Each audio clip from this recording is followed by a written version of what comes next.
இளைய தளபதி விஜய் நடிச்சிருக்கிற கத்தி, அதுக்கப்புறம் புலிப்பார்வை. இந்த 2 திரைப்படங்களும் வந்து தீபாவளிக்கு வெளியாக போகுது.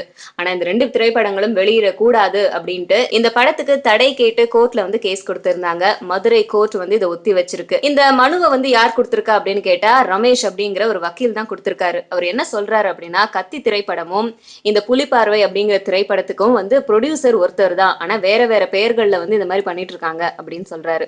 ஏன் அப்டின்னா, இந்த புலிப்பார்வை அப்படிங்கிற படத்தை வேந்தர் மூவி சார்பா இந்த லைகா மொபைல் நிறுவனத்தோடைய நிறுவனர் தான் வந்து தயாரிக்கிறாரு. அது மட்டும் இல்லாம கத்தி படத்தோடைய ஒன் ஆஃப் த ப்ரொடியூசராவும் லைகா ப்ரொடக்ஷன் நிறுவனம் தான் இருந்துட்டு இருக்கு.